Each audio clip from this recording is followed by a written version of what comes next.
Emirates cabin crew are an amazing group of people. They come from over 135 nationalities, speak over 60 languages.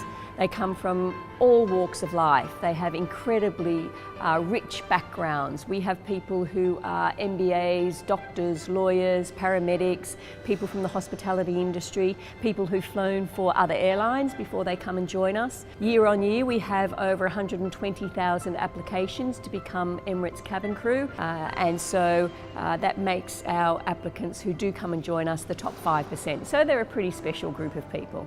Our ab initio program lasts for 6 months. It's for the probationary period. Now, not all of that is here in training. The majority of that is when they're flying. They spend 8 weeks with us when they first join. 1 week is induction because, of course, our crew come from all over the world and they're all moving here to Dubai for the first time. So I have an induction team who help them to settle in to Dubai. And then they start their training proper, where they, of course, go through all of the elements that make up the role of cabin crew. Safety and emergency procedures, security training, medical training, image and uniform training, and of course our service training. We have the opportunity to have the most state-of-the-art equipment here.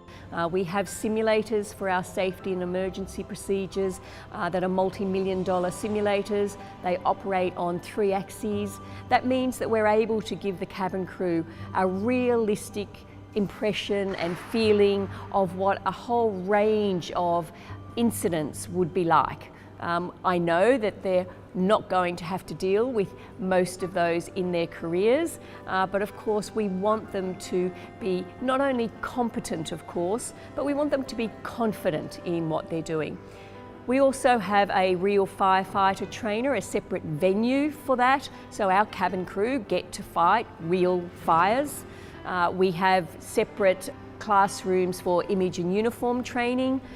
We also have separate classrooms for our service training. We have flight kitchens where they get to practice plating skills. We've borrowed a lot from the hospitality industry. Our service training is done in, again, service simulators. It means that not only are they learning the knowledge, obviously, and the skill of being cabin crew, but they get to put that into practice in as close to a real situation as possible. So that means that certainly for our ab initios, when they leave us here in training, our customers aren't getting a trainee up in the air. They're getting someone who is really competent and ready to be out there flying. With the volume that we have and the challenge of meeting that volume, we're looking at lots of different ways that we can deal with that. Of course, we want to make sure that we maintain the high quality and our standards. That will never ever be compromised. But how do we make sure that we're as efficient and effective as we possibly can be? So I have a fabulous training team, and my training managers are innovative and creative and come up with lots of different ways of making sure that we're able to deliver our really high-end product, as I've said, without compromising any of our quality or standards, but to do it really efficiently. The future plans we have for cabin crew training are really to start to leverage technology. So we're looking at using all of the different platforms. We're looking at gamification, we're looking at virtual, we're looking at how do we put all of that together so that we have a blended approach across all of the different ways that we can provide learning. I say it quite confidently that anyone who comes to join Emirates' cabin crew, you are going to have the world's best cabin crew training.